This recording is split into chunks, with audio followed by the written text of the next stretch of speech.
Hey everyone, so picking up from the previous video, we're going to continue talking about more of the Dark Neostorm cards that's just been released. So we have Cloudian Aerosol, a normal spell. Really cool to see Cloudian support here. First and second effect are only being used once per turn and only once that turn. You can discard a Cloudian monster, target a face-up monster on the field, place fog counters on that monster equal to that monster's level. Really good card here, really good effect because Cloudians obviously operate on fog counters, and you know, it's a little slow building it up, so the fact that this card can accelerate it definitely would benefit the deck. Second effect, you can banish this card and one Cloudian monster from your graveyard, special summon a Cloudian monster from your deck, so that's also really cool as well. But of course you can't use both effects on the same turn, unfortunately. But overall it is definitely great to continue making plays for the deck, and it's not going to completely bring back the deck, but it definitely makes it a little bit more playable. Of course we are getting more Dino Wrestlers. This is Dino Wrestler Colosilet, level 2 Earth Dinosaur Tuner effect monster, attack 100, defense 800.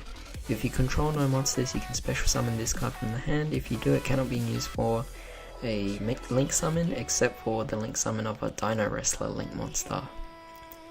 You can only special summon this once per duel this way, so I don't know. I mean, this card's definitely a one-off, of course. Doesn't seem like I might be playing any more of it, given that its only purpose is to get a free special summon.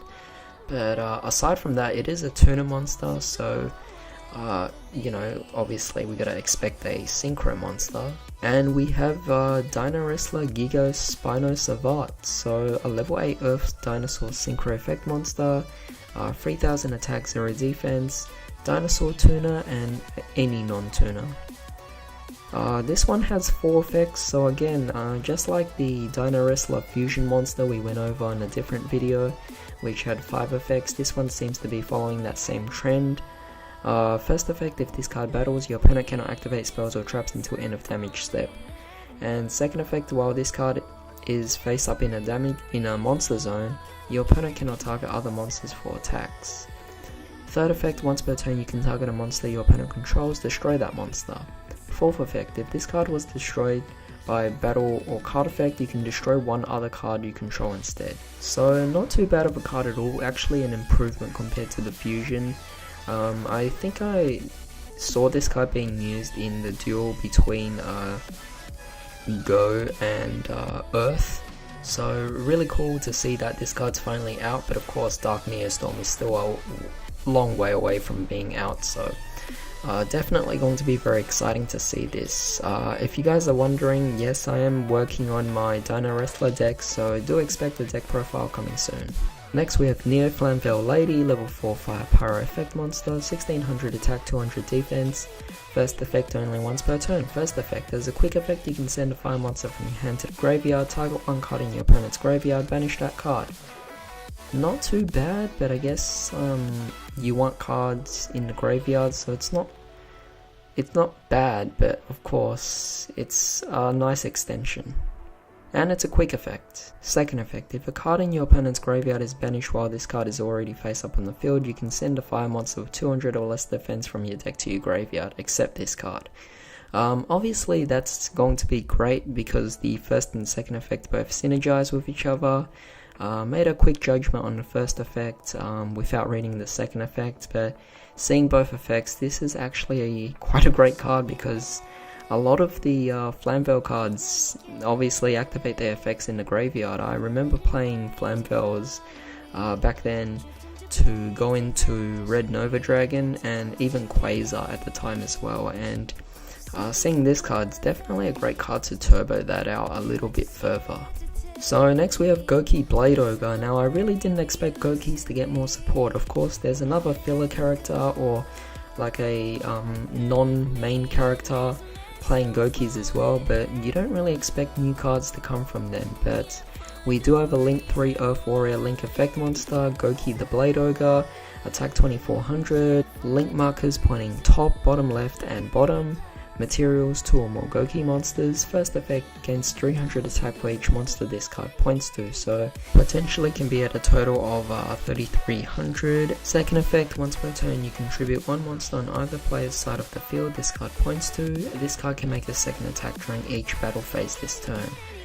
Really amazing, so obviously your opponent has to be careful to not have a monster or not utilize your link marker during their turn and keep a monster there, because you can easily just get rid of it. So really great the way they actually do this, because you know, normally link markers pointing to your zones make a card a little too broken, so to make it less broken they usually put it on to pointing your opponent's side of the field. But with this, your opponent kind of gets a drawback to it, while not making this card too good in the sense of having link markers.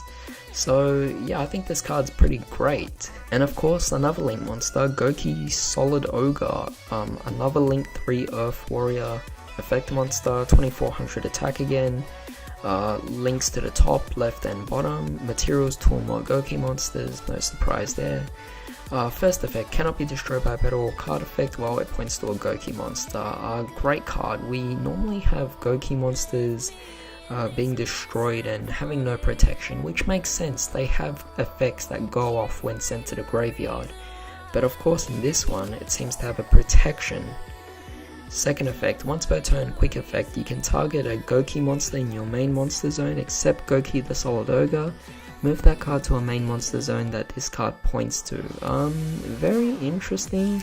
I guess it's to protect itself, but I don't really see too much happening with this particular card. It's more so just a nice beat stick that you can add to your board, but aside from that, I really don't get why it would be there. I mean, I guess it's to prevent battle damage or battle destruction, so it keeps a more defensive style of play, but overall this isn't as good as the other one. Now, I'm not going to go over every single card that's been released here. I'm only going to be going over the ones that I'm particularly interested in. And also, if I tell you every single card, then it'll kind of spoil the fun of discovering these cards yourself when you actually open up the set. So gonna skip over a few cards, but we have an incantation creator here, Kriltar. Looks like it's a level 10 Light Fiend Ritual Effect monster, so it looks like incantations are actually starting to become more so its own archetype rather than a support archetype for different decks. You can ritual summon this card with Incantation Celebration, and you can only use this card's name first effect once per turn. So during either player's main phase, you can reveal this card from your hand, discard 1 card, then special summon incantation monsters from your graveyard whose total levels are 10, but return those monsters to the deck during the end phase. I don't think that's a big problem because you are generating material for ritual summons, so again it acts as great support for ritual decks in general. Second effect, all non-ritual incantation monsters you control gain 2000 attack but their effects are negated. Pretty interesting because that opens you up for OTKing your opponents, so really cool to see a card like this. But that pretty much ends it for this particular video. I think it's gone long enough, so the next few cards I'll go over in a separate video. In the meantime, hope you guys have a great day. I'll see you next time.